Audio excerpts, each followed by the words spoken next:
Hello, boys and girls. I'm your Peter Pan storyteller. This is the story of The Last Starfighter. This is the story of Gremlins. This is the story of Tron.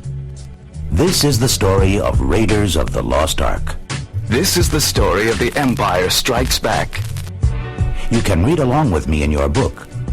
You can follow the story along with me. Every time you hear this sound, Turn the pages when you hear this sound. You will know it is time to turn the page when you hear the computer sound like this.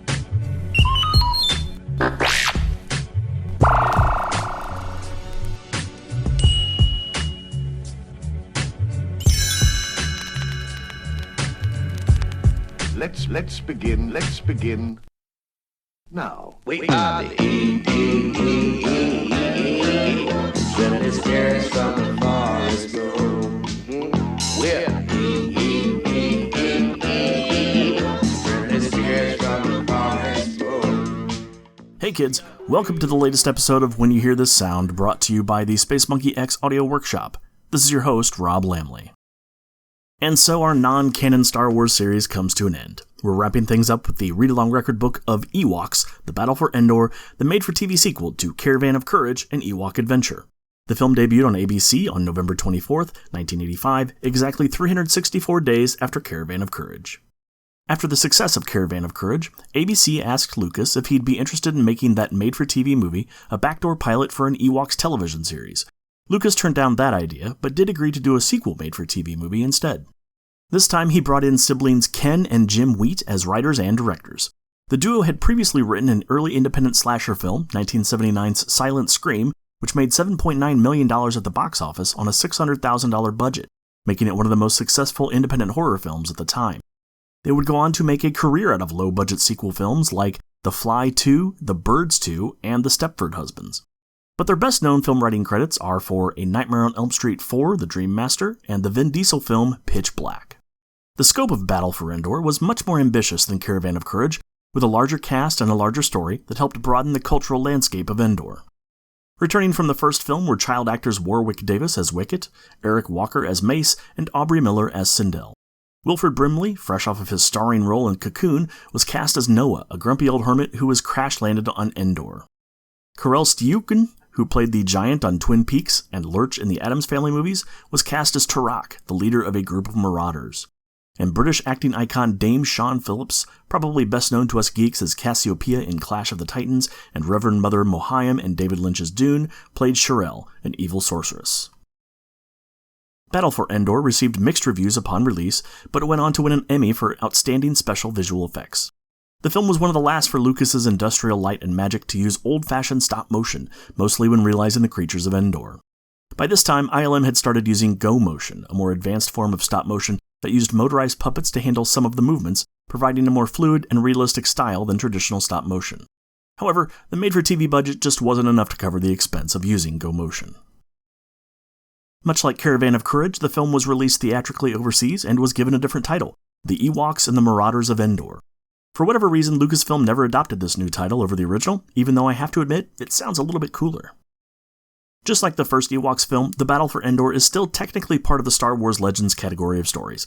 However, the Blurgs, a species of humpbacked bipedal pack animals, mostly ridden by Terex marauders, have become canon, making appearances in both the Clone Wars animated series as well as on The Mandalorian. For whatever reason, the read-along record book of Battle for Endor is highly sought after by collectors. You can typically find the record for Caravan of Courage going for about $10 on eBay or Discogs, but it's not unusual for Battle for Endor to sell between $30 and $45. I don't know if this record just didn't have as many copies published or if it's just a fan favorite, but that kind of money for a kid's record book is pretty insane. And hey, I'm going to give you the chance to listen to this record rarity right now. As usual, you'll find the scanned pages of the record book over in the show notes at spacemonkeyx.net. But before we listen to the record, I just wanted to say thank you for coming along with me on our non-canon Star Wars journey. I hope you've enjoyed this glimpse into what might have been in a galaxy far, far away. And with that, here is Ewoks, The Battle for Endor, released by Buena Vista Records in 1985. Enjoy. This is the story of Ewoks, The Battle for Endor. You can read along with me in your book. You will know it is time to turn the page when you hear the chimes ring like this. Let's begin now. It was morning on the forest moon of Endor where the Ewoks lived. Wicket, the little Ewok, was strolling through the woods with Sindel, a girl whose family's star cruiser had crashed there several months before. Sindel leave soon? I guess so. My father's almost finished fixing our ship. Pretty soon, we'll have to say goodbye. Goodbye? Not good. Before Sindel could reply, Wicket stopped and sniffed the air. Danger! He and Sindel ran to a hill overlooking the Ewok village. Sindel gasped, The village! It's being attacked! Below them, marauders 7 feet tall strode among the frightened Ewoks, burning huts and taking prisoners. Wicket scrambled down the hill. Sindel followed, looking for her mother and brother. Mommy! Mace! Where are you? Then she saw them. Her mother lay injured next to a log. Beside her, Mace was firing at the marauders. But as Sindel hurried toward them, there was an explosion. The log and everything around it were destroyed. Stunned, Sindel ran into the forest to find her father. Daddy! Daddy! Sindel's father, Jeremy Tawani, was repairing the family star cruiser in a nearby meadow. Suddenly, marauders burst from the forest and surrounded him. Tarek, the marauder king, approached Jeremit with the evil witch Shoral beside him. I know you're the keeper of the power. Give it to me, now! When Jeremit refused, the marauders tore apart the control panel and found a small metal unit pulsing with light. Just then, Sindel emerged from the forest. Sindel, go back! Dodging laser fire, Jeremit dashed toward his daughter. He was hit, then stumbled into the woods with Sindel. Watching them, Shoral rubbed a strange ring on her finger. In the blink of an eye, she changed into a raven and flew after them. Hidden among the trees, Sindel threw her arms around her injured father. Daddy! They killed Mommy and Mace! Jeremit winced with pain. Sindel, remember the story about the little bird who was blown from his nest during a rainstorm? Fly like the little bird and go to Wicket. He'll help you find your way home. But I want to stay with you, Daddy! I'll always be with you. Now go, please. As she ran away, the marauders fired. Jeremit slumped to the ground. The raven saw Sindel and flew toward her. A moment later, Sindel slammed into Shoral. Let me go! There's no escape for you, my little one. Now only you can tell us the secret of the power. Sindel was locked in a cage wagon with Wicket and his friends. Trying to escape, the Ewoks pulled up a floorboard, but couldn't fit through. Sindel spoke up. Wicket and I are small. Let us try. They squeezed through and ran into the woods.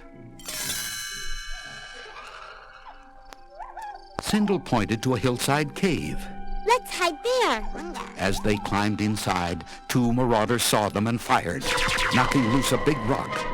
Boulders thundered down, burying the marauders and trapping Sindel and Wicket in the cave. The 2 friends searched for a way out. Look, Wicket! Daylight! They ran to the opening and found themselves atop a sheer cliff. Wicket, seeing bones and animal hides nearby, began weaving them together to form a crude hang glider. As Wicket finished, Sindel gasped, Those rocks next to you, they're moving! Wicket, it's a dragon! Using a spear-like bone, Wicket tried to protect Sindel. But the dragon grabbed her in its claws and flew out of the cave. Following in his hang glider, Wicket swooped down next to the dragon. He leaned out, took hold of Sindel, and snatched her from the dragon's claws.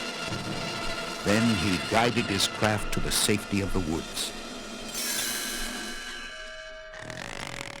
Sindel and Wicket spent the night in a hollow tree trunk. The next morning, a small, furry creature named Teak awakened them. Sindel thought he might be able to help. Do you know where there's food? Darting ahead, the creature led them to a small cottage. Following the creature through the door, Sindel glanced around. I like this place. Let's stay for a while. Just as they were settling in, the door burst open, and a man with a white beard stood glaring at their furry friend. Teak, I told you to keep strangers away from here. They'd better be gone by the time I count to 10. 1, 2. Sindel took Wicket's hand and they left the cottage. That evening, as the two friends huddled by a fire, the old man ran from the cottage and poured water on the flames. What are you trying to do? Burn down the forest? Sindel shivered. It's cold, and I was afraid. The man frowned at her. Any fool knows the proper place for a fire is in a fireplace. Come back inside.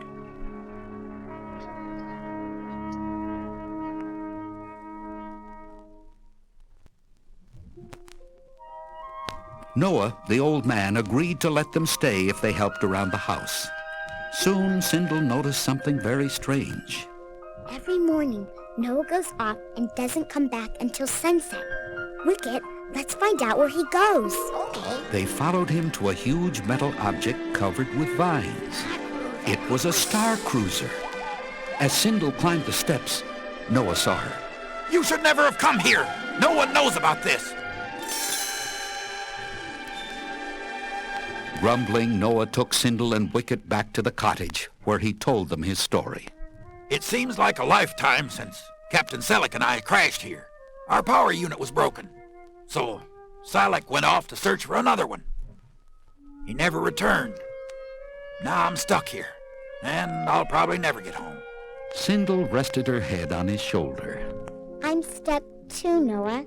Maybe someday we can go home together. After dinner that night, Noah showed Sindel a wooden flute he'd brought from home. She thought back to what he had told her that afternoon. Noah, is Captain Selleck dead? I think so. He must be. My family's dead too. They're gone forever. No, Sindel. They're still with you. Here.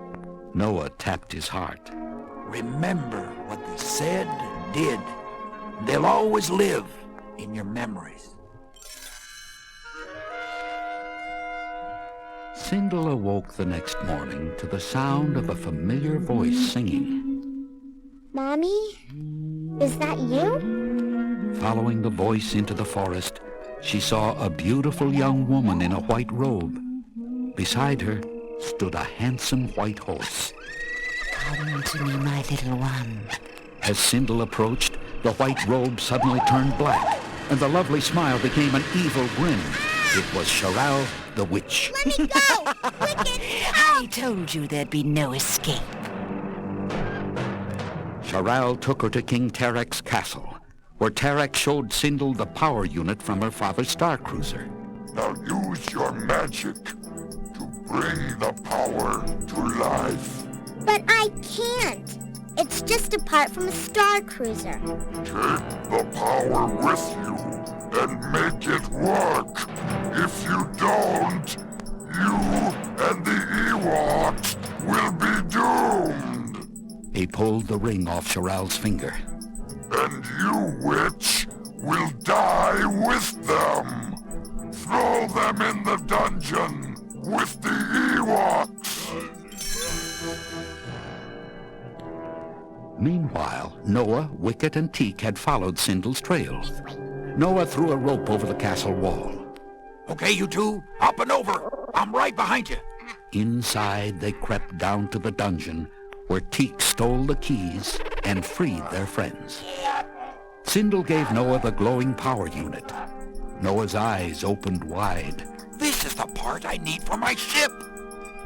From the throne room, Tarek heard noises below. Guards, come with me to the dungeon. By the time the marauders reached the dungeon, the prisoners were gone. Tarek grabbed Charal. You help them escape. For that, you'll die. Wait, Tarok. I heard them say there's another ship. If you let me fly after them, they'll lead me to it. Tarek slipped Shiral's ring onto her finger, changing her into a raven. Then he tied the ring to a cord around his neck. Find the power. Then I'll let you have the ring back. Guided by the raven, Tarek's soldiers followed the Ewoks to Noah's star cruiser. Noah placed the power unit in the control panel. This should activate the weapons. The panel sputtered and came to life. The ship's guns roared. Fighting off a band of marauders, Sindel and the Ewoks ran to the ship. The Ewoks made it inside, but when they looked around, Sindel was gone. Noah and the Ewoks peered out and saw Tarek holding her.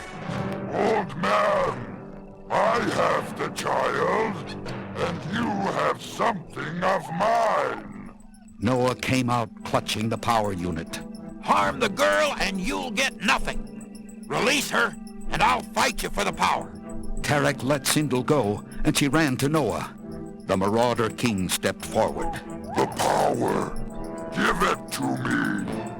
If you want it, you'll have to take it. Noah charged straight at Tarek.